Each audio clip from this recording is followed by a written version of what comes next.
Hello friends, welcome to our channel freshers no Telugu. నా పేరు శ్రీకాంత్. ఈరోజు మనం ఈ వీడియోలో Indian army unmarried male engineering graduates కోసం 133rd technical graduate course notification అయితే రిలీజ్ చేసింది. ఆ నోటిఫికేషన్ యొక్క వివరాలు ఏంటో ఈరోజు మనం ఈ వీడియోలో తెలుసుకుందాం. ఈ వీడియోలోకి వెళ్లే ముందు మా ఛానల్ని సబ్స్క్రైబ్ చేసుకోండి. మరిన్ని కొత్త వీడియోస్ కోసం పక్కనే ఉన్న బెల్ ఐకాన్ని ప్రెస్ చేయండి. ముందుగా ఏజ్ లిమిట్ కనుక చూసుకున్నట్టయితే 20 సంవత్సరాల నుంచి 27 సంవత్సరాల మధ్యలో ఉన్న వాళ్ళు ఎవరైనా దీనికి అప్లై చేసుకోవచ్చు. నెక్స్ట్ ఎడ్యుకేషన్ క్వాలిఫికేషన్ కనుక చూసుకున్నట్టయితే candidates who have passed the requisite engineering degree course or are in the final year of engineering degree course are eligible to apply. So ఎవరైతే ఇంజనీరింగ్ కంప్లీట్ చేశారో లేదా ఎవరైతే ఇంజనీరింగ్ ఫైనల్ ఇయర్ చదువుతున్నారో వాళ్ళు దీనికి apply అయితే చేసుకోవచ్చు అంట. Next candidate studying in the final year of engineering degree course should be able to submit proof of passing engineering degree examination along with mark sheets of all semesters or years by 1st July 2021. సో ఎవరైతే final year చదువుతున్నారో వాళ్ళ యొక్క mark షీట్స్ని కూడా submit చేయాల్సి ఉంటుంది by July 1st 2021 కల్లా. Produce the engineering degree certificate within 12 weeks from the date of commencement of training at Indian Military Academy. Such candidates will be inducted on additional bond basis for recovery of the cost of training at IMA as notified from time to time, as well as stipend and pay allowances paid. So ఇక్కడ మీకు stipend మరియు allowances కూడా provide చేస్తారు in case they fail to produce the requisite degree certificate. Next మనం vacancies యొక్క వివరాలు కనుక చూసుకున్నట్టయితే ఇక్కడ మీరు civil and building construction technology, so ఈ యొక్క స్ట్రీమ్లో కనుక చూసుకున్నట్టయితే ఈక్వివాలెంట్ ఇంజనీరింగ్ స్ట్రీమ్స్ చూస్తే civil engineering, structural engineering, building engineering and construction, building and construction technology, civil and rural engineering, civil engineering and planning, civil engineering construction technology, civil and infrastructure engineering, civil technology. So ఇలాగా మనకి కొన్ని equivalent engineering streams అయితే ఉన్నాయి. So దీనికి కనుక చూసుకుంటే మొత్తం మనకి 11 వేకెన్సీస్ అయితే ఉన్నాయి. ఓకే, నెక్స్ట్ మనం మెకానికల్ బ్రాంచ్ కనుక చూసుకున్నట్టయితే ఇక్కడ మీరు mechanical engineering, mechanical mechatronics engineering, mechanical and automation engineering, advance mechatronics and industrial automation engineering, mechatronics engineering.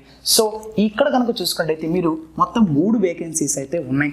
నెక్స్ట్ది electrical and electronics branches కనుక చూసుకున్నట్టయితే మీరు ఇక్కడ electrical engineering, electronics and power system engineering, electrical and electronics engineering, electrical and electronics power system, electrical and mechanical engineering, electrical and power engineering, electrical instrumentation engineering, electrical instrumentation and control engineering, electronics and power. So ఇక్కడ కనుక చూసుకున్నట్టయితే మొత్తం 4 vacancies అయితే ఉన్నాయి. Next computer science and engineering, computer technology are MSc computer science. ఇక్కడ కనుక మీరు చూసుకున్నట్టయితే computer engineering, computer science, computer technology, computer science and engineering, computer science engineering, 3D animation and graphics, advanced computer application, computer and communication engineering, computer engineering and application, computer networking. So ఇలాగా వివిధ రకమైన branches అయితే ఉన్నాయి. ఇక్కడ vacancies కనుక చూసుకున్నట్టయితే మొత్తం 9 vacancies అయితే ఉన్నాయి. ఓకే, నెక్స్ట్ది information technology, information and communication technology, software engineering, information engineering, information science and engineering, information science and technology, information technology and engineering, geo informatics, MSc information technology, MSc information and communication technology. So ఇక్కడ కనుక మీరు చూసుకున్నట్టయితే 3 vacancies అయితే ఉన్నాయి. నెక్స్ట్ది electronics and telecommunication. ఇక్కడ electronics and telecommunications engineering, electronics and communication engineering, next electronics and telecommunications engineering, MSc electronics and telecommunication. ఇక్కడ మనకి మొత్తం 2 వేకెన్సీస్ అయితే ఉన్నాయి. నెక్స్ట్ది టెలికమ్యూనికేషన్ ఇంజనీరింగ్. ఇక్కడ టెలికమ్యూనికేషన్ ఇంజనీరింగ్ వేకెన్సీ కనుక చూసుకున్నట్టయితే 1 వేకెన్సీ అయితే ఉంది. నెక్స్ట్ది electronics and communication engineering, electronics and electrical communication engineering, applied electronics and communications, electronics and communication engineering industrial integrated. So ఇక్కడ మనకి ఒక వేకెన్సీ అయితే ఉంది. ఓకే, ఇంకా కొన్ని బ్రాంచెస్ కూడా ఉన్నాయి కింద. ఓకే, నెక్స్ట్ది శాటిలైట్ కమ్యూనికేషన్. ఇక్కడ మీరు కనుక చూసుకున్నట్టయితే శాటిలైట్ కమ్యూనికేషన్ బ్రాంచ్ ఒక వేకెన్సీ అయితే ఉంది. నెక్స్ట్ది aeronautical or aerospace or avionics. So ఇక్కడ కనుక చూసుకున్నట్టయితే aeronautical engineering, aerospace engineering, aircraft maintenance engineering, avionics engineering, aviation engineering. ఇక్కడ మనకి మొత్తం 3 వేకెన్సీస్ అయితే ఉన్నాయి. Okay, next automobile engineering, automobile maintenance engineering, automotive technology, mechanical engineering automobile, mechanical engineering industry integrated, mechanical engineering manufacturing engineering, mechanical engineering production, mechanical engineering welding technology, mechanical engineering automobile, mechanical engineering design. So ఇక్కడ మనకి ఒక vacancy అయితే ఉంది. నెక్స్ట్ది textile engineering. So ఇక్కడ కూడా మనకి textile engineering branch ఒక vacancy అయితే ఉంది. సో మొత్తం వేకెన్సీస్ కనుక చూసుకున్నట్టయితే మనకి 40 వేకెన్సీస్ అయితే ఉన్నాయి. Okay, next terms and condition services కనుక చూసుకున్నట్టయితే ఇక్కడ మనకి ప్రమోషన్ క్రైటీరియా ఏంటో చూద్దాము. సో నెక్స్ట్ది శాలరీ యొక్క వివరాలు కనుక చూసుకున్నట్టయితే లెఫ్టినెంట్ లెవెల్ 10 పే స్కేల్ కనుక చూసుకున్నట్టయితే 56,100 రూపాయల నుంచి 1,77,500 రూపాయల దాకా ప్రొవైడ్ చేస్తున్నారు. నెక్స్ట్ క్యాప్టెన్ కనుక చూసుకున్నట్టయితే ర్యాంక్ లెవెల్ 10B కనుక చూస్తే నెక్స్ట్ శాలరీ కనుక చూసుకున్నట్టయితే వీళ్ళకి 61,300 రూపాయల నుంచి 1,93,000 రూపాయల దాకా ప్రొవైడ్ చేస్తున్నారు. మేజర్ కనుక చూసుకున్నట్టయితే ఇక్కడ మీరు 11 శాలరీ కనుక చూసుకున్నట్టయితే 69,400 రూపాయల నుంచి 2,07,200 రూపాయల దాకా ప్రొవైడ్ చేస్తున్నారు. లెఫ్టినెంట్ కొనోనల్ ఇక్కడ మనకి లెవెల్ కనుక చూసుకున్నట్టయితే లెవెల్ 12A 1,21,200 రూపాయల నుంచి 2,12,400 రూపాయల దాకా ప్రొవైడ్ చేస్తున్నారు. కొనోనల్ కనుక చూసుకున్నట్టయితే ఇక్కడ మనకి లెవెల్ 13 శాలరీ కనుక చూసుకున్నట్టయితే 1,30,600 రూపాయల నుంచి 2,15,900 రూపాయల దాకా ప్రొవైడ్ చేస్తున్నారు. బ్రిగేడర్, సో ఈ పోస్ట్ కనుక చూసుకున్నట్టయితే లెవెల్ 13A శాలరీ కనుక చూసుకున్నట్టయితే 1,39,600 రూపాయల నుంచి 2,17,600 రూపాయల దాకా ప్రొవైడ్ చేస్తున్నారు. మేజర్ జనరల్ కనుక చూసుకున్నట్టయితే లెవెల్ 14 1,44,200 రూపాయల నుంచి 2,18,200 రూపాయల దాకా ప్రొవైడ్ చేస్తున్నారు. లెఫ్టినెంట్ జనరల్ HAG స్కేల్ కనుక చూసుకున్నట్టయితే 11-15 1,82,200 రూపాయల నుంచి 2,24,100 రూపాయల దాకా ప్రొవైడ్ చేస్తున్నారు. Lieutenant general HAG plus scale level 16 2,05,400 రూపాయల నుంచి 2,24,400 రూపాయల దాకా ప్రొవైడ్ చేస్తున్నారు. Next VCOAS or army cadre lieutenant general వీళ్ళకి కనుక చూసుకున్నట్టయితే 2,25,000 రూపాయల దాకా చెల్లిస్తున్నారు. నెక్స్ట్ COAS కనుక చూసుకున్నట్టయితే లెవెల్ 18 2,50,000 రూపాయలు వీళ్ళకి శాలరీ కింద ఇస్తున్నారు. ఓకే, ఇది మనకి శాలరీ యొక్క వివరాలు.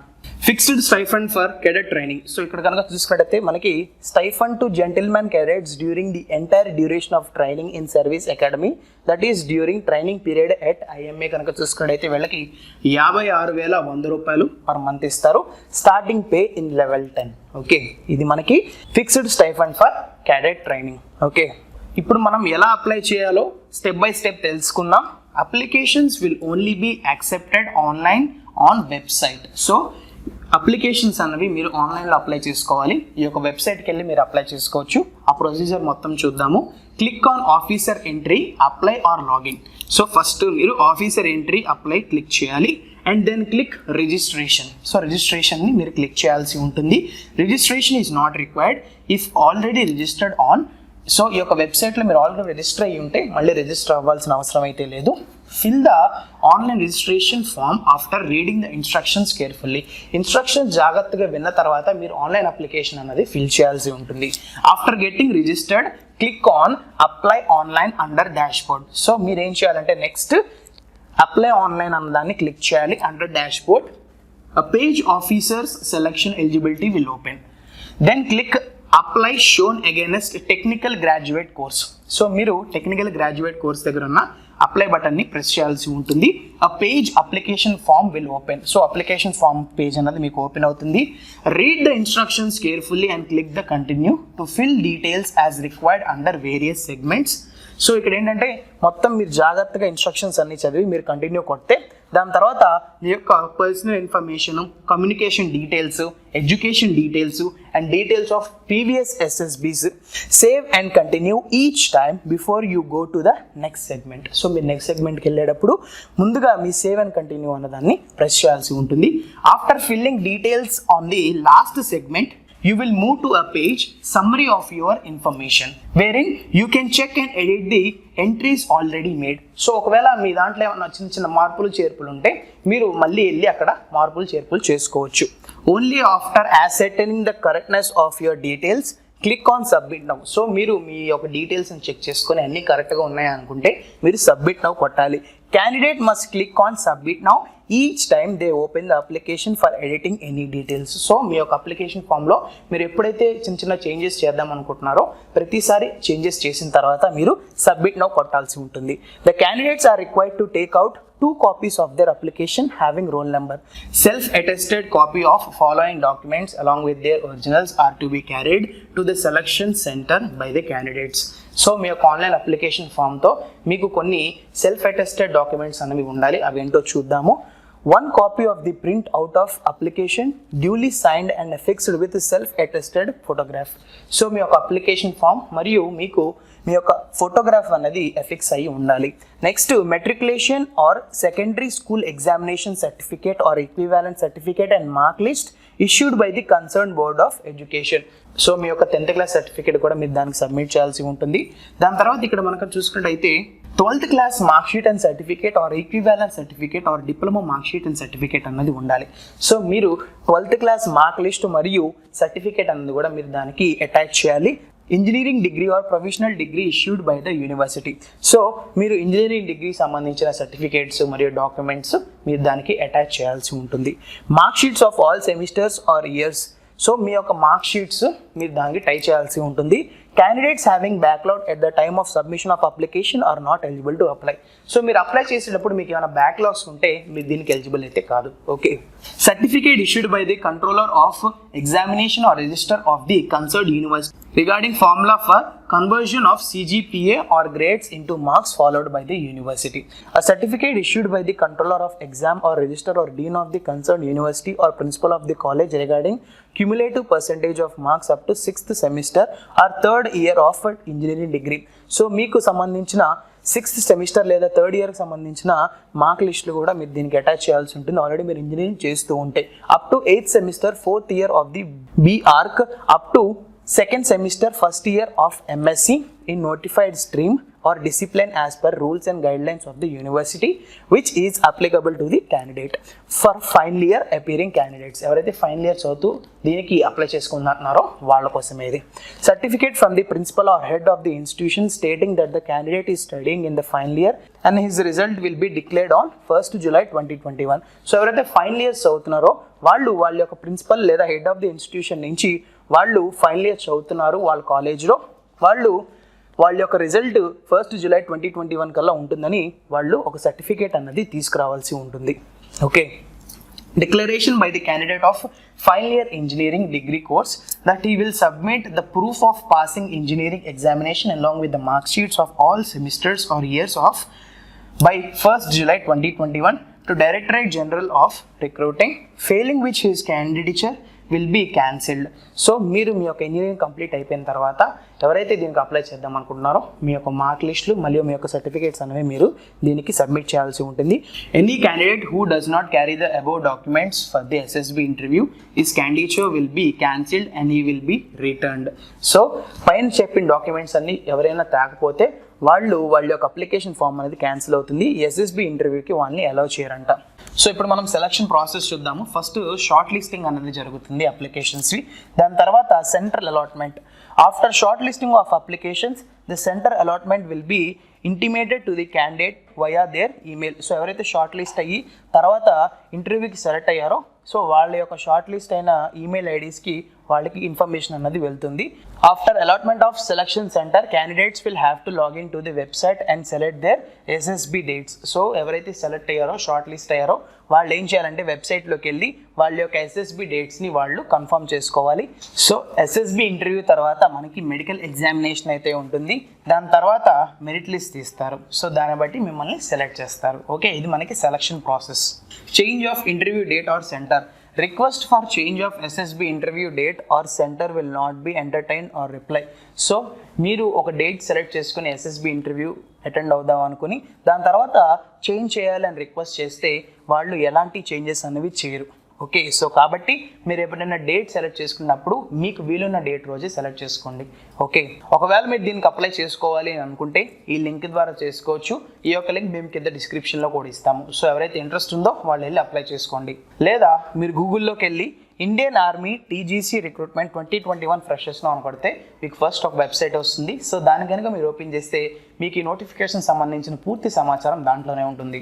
ఈ వీడియో కనుక మీకు నచ్చినట్లయితే లైక్ చేయండి, మీ ఫ్రెండ్స్కి ఈ వీడియోని ఖచ్చితంగా షేర్ చేయండి. మీకు ఏమైనా డౌట్స్ ఉంటే కింద కామెంట్ బాక్స్లో కామెంట్ చేయండి. And don't forget to subscribe to our channel freshers నా Telugu. Thank you, have a great day.